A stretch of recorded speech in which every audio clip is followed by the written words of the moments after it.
It's our first snowfall of the winter. While it didn't amount to much, it was definitely enough to make the trail really slick. The anticipation has been almost unbearable as the white flakes descend, leaving the trails awaiting fresh tracks in the snow on this inaugural event.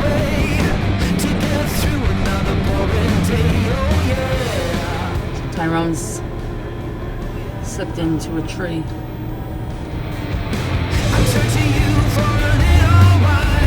There's only 2 of us going out today, but we will really be able to push the limits with 2 capable Jeeps. Next one. I'll try them all.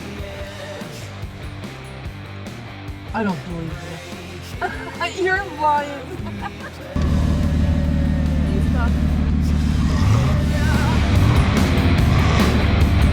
Leading the way today is Tyrone on a shakedown run with his new build. It's a highly modified TJ with an LSX, 16-inch coilovers, 1-ton axles locked at both ends, and 40-inch Iroks. Started going ahead, the tire just started coming up, and then you started backing up. Turn to the right a little bit, and go ahead. I think you got it. He's taking us to a trail he's only run in the downhill direction, but promises it's going to be a great time.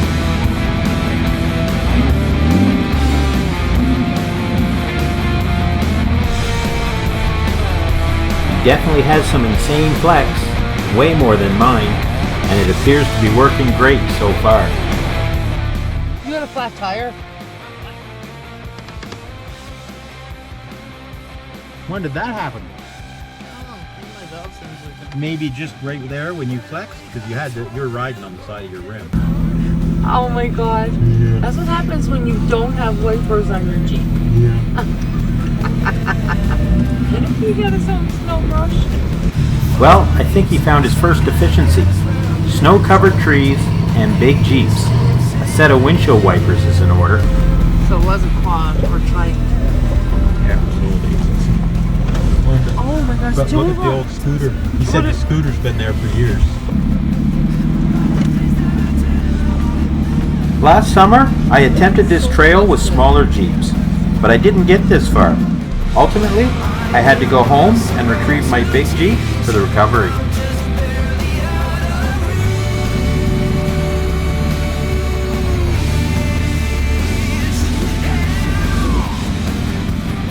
The day is going well so far, but with the steepest and most difficult sections ahead, uncertainties loom over whether we'll actually make it all the way through this trail.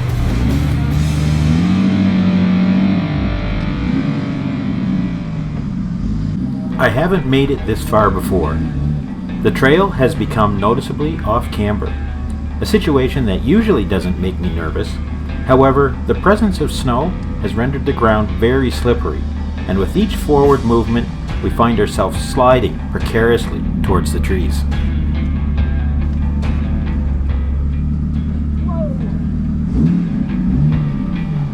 That was a big slide. Fortunately, luck was on our side, as there happened to be a clearing exactly where we needed it to navigate around the trees.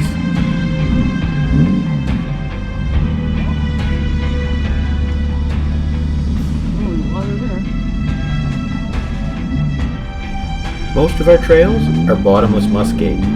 Even in winter's cold, the heat provided by its decay inhibits it from freezing and hinders firmness and flotation.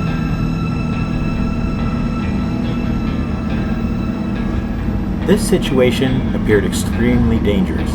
With a significant drop on all sides of Tyrone's Jeep, we deemed it safer to utilize the winch to pull him back. Afterwards, we adjusted our lines accordingly to navigate this challenging terrain with greater caution.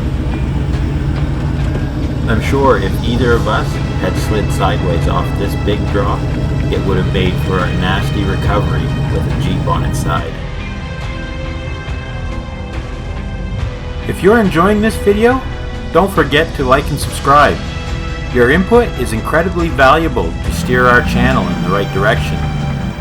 And we have some exciting build projects coming up to complement the off-roading. Your help in getting us to 500 subscribers is greatly appreciated. This trail doesn't look familiar. Yeah, we used to go through the up. Yeah. Up. So I got down there and I'm like, oh fuck, someone just ended up down here and got stuck. And I was like, well, I guess I'm going right. Yeah. Yeah, that mud, even right there, you saw a spot That's there. the bad of it. Is it? Literally. Perfect. After this hill, you get up over this first, there's skag holes right here. Yeah. You used to be able to go far left, drive around them. And then that hill where it's like straight up at the bottom used to be the skag hole. I don't know how it is now. We used to come down the left side.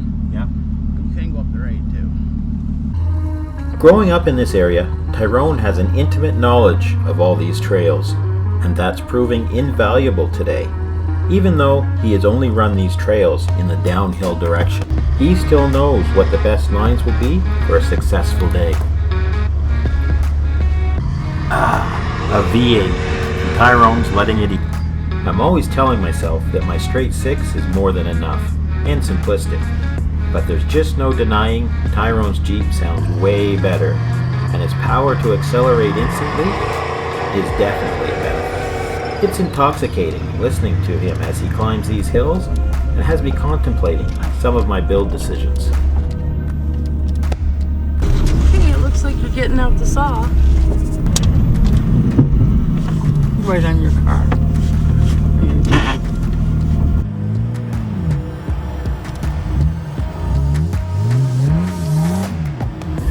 This thing is just insane. It rolls in at any angle and still keep all 4 wheels on the ground. It's a great build, and I just might have to steal some ideas for my own. Good job on the design and build, Tyrone.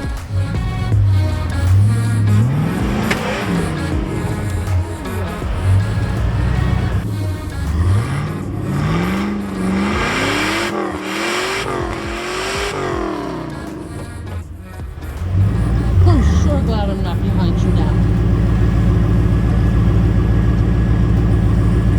Our front tires spinning? Try again. Nope. The passenger one's not. As much as I love the sound, this is one good reason to stay with what I have. Tyrone has snapped something in his front end and elects to winch out of the hole. With more power comes more likelihood of breakage, and I'm just too busy to deal with that right now.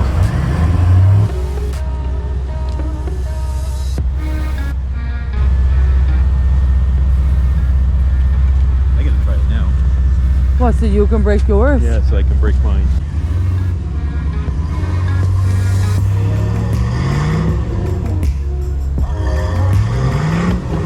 Let's just take another moment to enjoy this V8 as Tyrone tries to climb up this hill in 3-wheel drive.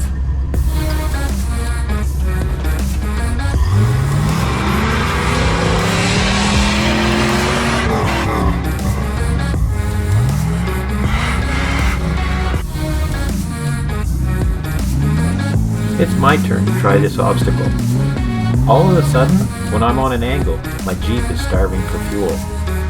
I think this may be a little voice telling us we've had a great and challenging day, but it's time to go home before we break anything else. Well, I'll tell you, because I've tried to go places with one lockout not working in the front, and even in the summer, like it just pulls one way all the time. It's brutal. Probably what it is then. But That's when I looked at that hill to see if my tire was just rolling coming up it. yeah, It looked like it was spinning. well, I have get in it and spin the hell out of it, 3 and I'll other tell you. sets of axles. Yeah. I've accumulated some.